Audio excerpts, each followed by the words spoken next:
Great morning to you, family. Let's read God's Word today. We're continuing on in Genesis chapter 42, and we're going to be reading verses 8 through 16. So just a recap, the brothers of Joseph, who sold him into slavery, come to Egypt to get grain because they heard there was grain. Jacob, their father, sent them. And they are now bowing down before Joseph, asking for food, asking for grain. So that's where we're at. So let's continue to read Genesis 42, verses 8 through 16. I'm reading from the New Living Translation. Although Joseph recognized his brothers, they didn't recognize him.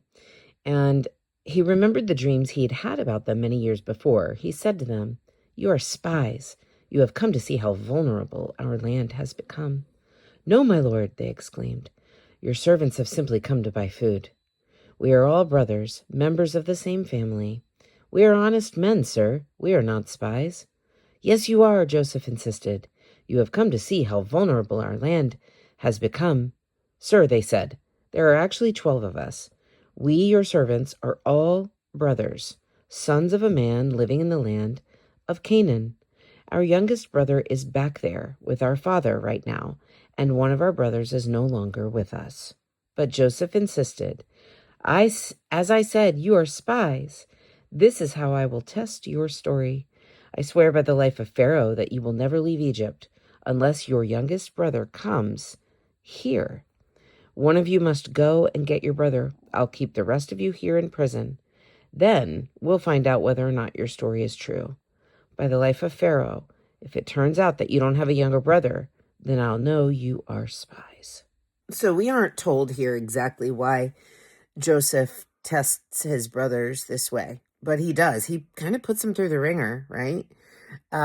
He recognizes them, but they don't recognize him. Obviously, it's been many, many years, but he hears their story. He sees them. He knows it's his family. And I'm sure it was probably in the flesh difficult for him to kind of go back and forth between, okay, wait, I'm like the person who's supposed to give grain, but this is my family and they did me wrong. And now I want to put them through the ringer. So it could be a fleshly test, but it could also be a very spiritual one to test the spirits, so to speak, to determine if his brothers had changed, if they were contrite, if they recognized the error of their ways or not. So he tells them, you're going to stay, here's how we're going to know, you're going to stay in prison.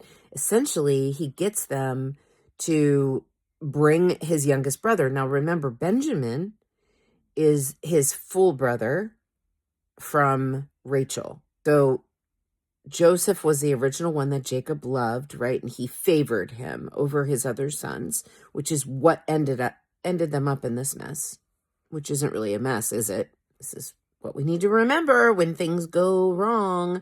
Are they really going wrong, or are they just layups for God's good works? Because this is a big good work that God has positioned Joseph into a place where now his family will have food. So is it a layup for God's good works, or is it a really, bad, horrible thing? We just need to remember that God is working all things for the good, right?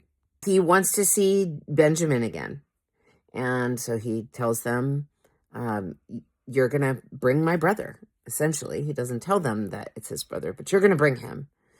And then I will know. But then Joseph is not done testing them. Joseph is going to keep testing them, which we'll read more about. But I love this account because it's almost like the account of when Jesus asked Peter, "Do you love me?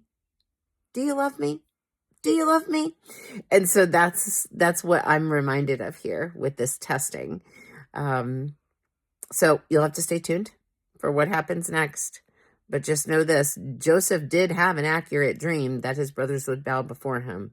But it's not in worship. It's in recognition that he is the leader that they need. So think about what that means for you and Jesus.